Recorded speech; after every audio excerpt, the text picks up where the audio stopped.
Pékin riposte aux sanctions radicales de Washington en lançant une procédure devant l'Organisation mondiale du commerce. Une grève de la faim devant le siège d'Apple à Cupertino pour protester contre les restrictions de l'entreprise technologique en Chine. Une nouvelle série de manifestations anti-confinement éclate dans les universités chinoises. Une vidéo montre des étudiants affrontant des fonctionnaires.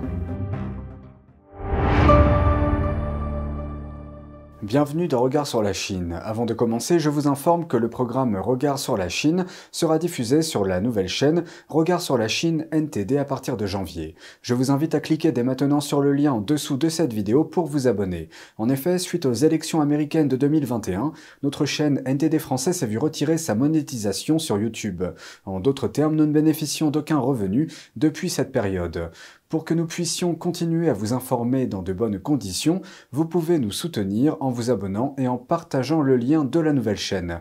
Merci pour votre attention et j'espère vous retrouver très vite sur la nouvelle chaîne de Regard sur la Chine.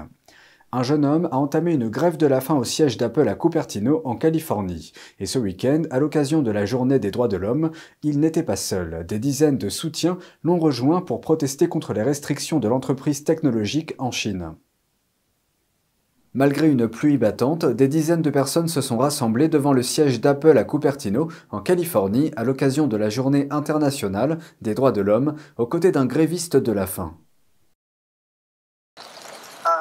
Mais Apple, qui est une entreprise socialement responsable aux yeux de beaucoup de gens, est de connivence avec le Parti communiste chinois, avec le gouvernement chinois, pour supprimer nos propres droits humains.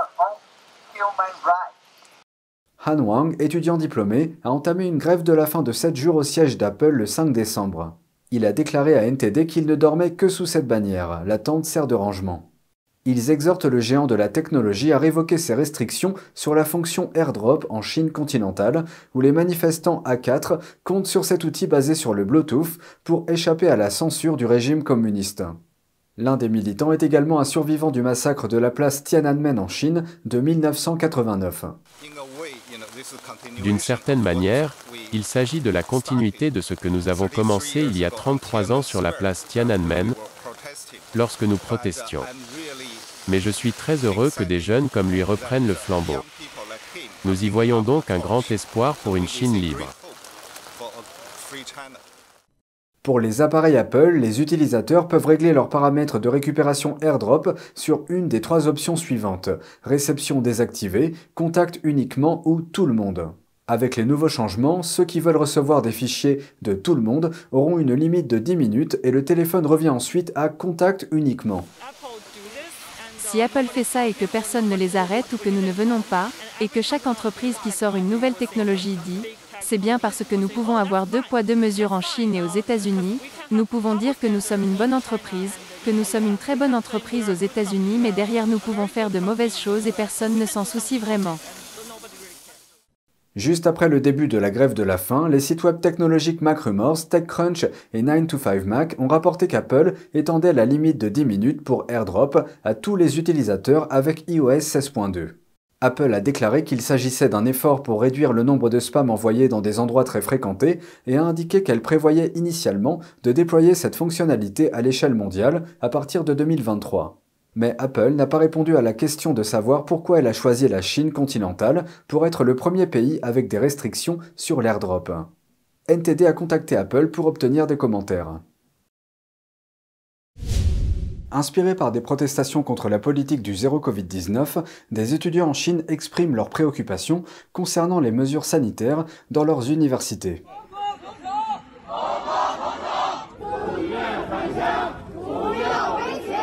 Ils prennent pour cible la politique de prévention de l'université. Selon cette politique, les diplômés en médecine qui sont testés positifs au Covid-19 ne sont pas autorisés à prendre un jour de congé. Et s'ils le font, ils perdront de l'argent. Les étudiants diplômés de ces universités gagnent en moyenne moins de 200 € par mois, alors que les membres du corps enseignant sont payés 8 fois plus.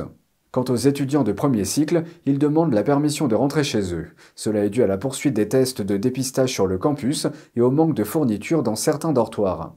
Des violences ont éclaté dans une autre université médicale du sud-ouest de la Chine. Des étudiants ont protesté contre les écoles qui ne les payaient pas ou ne fournissaient pas de masques.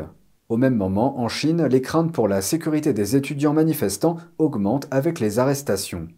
La semaine dernière, la police a arrêté une résidente de Guangzhou accusée de provoquer des troubles. Elle avait pris part à des rassemblements contre les mesures sanitaires dans la ville le mois dernier.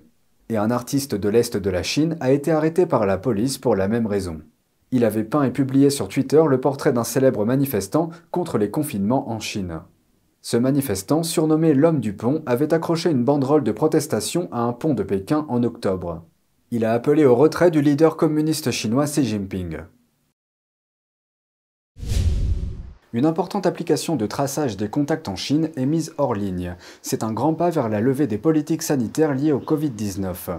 Mais cela était loin d'être la seule méthode utilisée pendant la pandémie. L'application a été lancée en février 2020, presque immédiatement après le déclenchement de la pandémie à Wuhan, en Chine. Fonctionnant avec les smartphones, l'application peut retracer les endroits où le propriétaire du téléphone s'est rendu au cours des 7 à 14 derniers jours. Lorsqu'un utilisateur de l'application entre dans une zone désignée par les autorités comme présentant un risque élevé d'infection, l'application fait passer la couleur du statut de l'utilisateur du vert au jaune ou au rouge. Ces deux couleurs limitent l'accès du propriétaire du téléphone aux espaces publics et aux transports. D'autres reportages indiquent que les autorités chinoises ont manipulé les applications manuellement en faisant passer le statut des militants des droits de l'homme au rouge pour les empêcher de quitter leur domicile. Cette application compte plus d'1 milliard d'utilisateurs, presque autant que la population de la Chine. La sécurité et la confidentialité des données ont également suscité des inquiétudes, car d'énormes quantités de données ont été collectées ces dernières années. Les autorités chinoises ont déclaré qu'elles supprimeraient les données après la mise hors ligne de l'application. Malgré la fermeture de l'application, une autre grosse application de suivi est toujours utilisée, le système de lecture du code de santé du pays. Cette application fonctionne également sur les smartphones. Elle utilise le même système de statut à 3 couleurs, mais à la place, les utilisateurs déclarent eux-mêmes les endroits où ils se sont rendus. L'assouplissement des méthodes de traçage des contacts intervient alors que la Chine se prépare à une nouvelle épidémie de ce que l'on surnomme le virus du PCC et que le monde connaît sous le nom de Covid-19. Lundi, la Chine a déclaré plus de 36 000 cas dans tout le pays. Mais Radio Free Asia rapporte qu'au cours de la semaine dernière, 220 000 personnes ont contracté l'infection à Pékin, y compris le personnel médical de centaines d'hôpitaux de la ville. La guerre des semi-conducteurs entre l'Amérique et la Chine s'intensifie. Pékin lance une procédure contre les États-Unis auprès de l'Organisation mondiale du commerce ou OMC.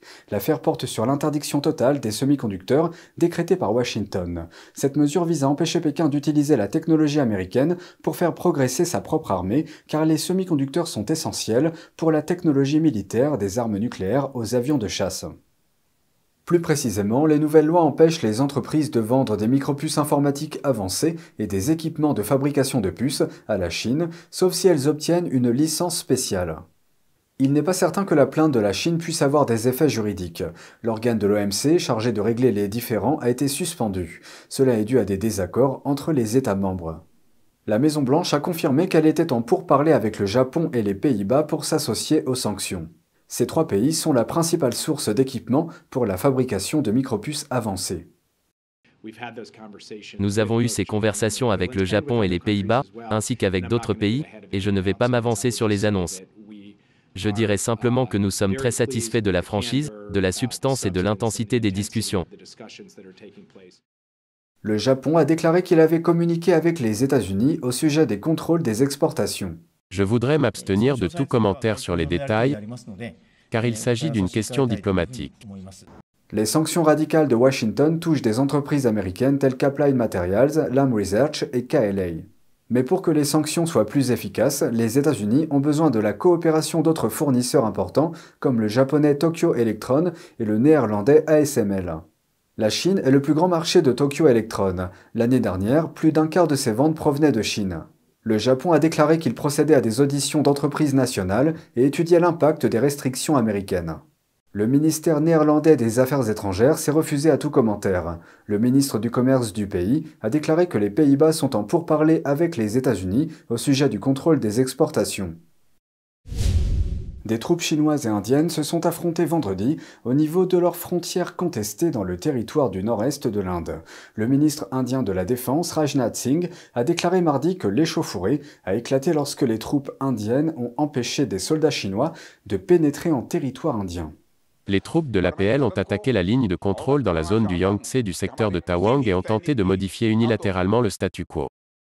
Singh a ajouté qu'il y avait des blessés des deux côtés. Après l'incident, des vidéos ont circulé montrant des manifestants indiens brûlant des drapeaux et des produits chinois.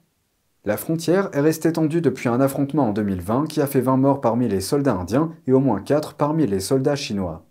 L'Inde et la Chine partagent une frontière de près de 4000 km, qui n'a jamais été clairement définie. Les relations ont été pour la plupart pacifiques depuis une guerre en 1962.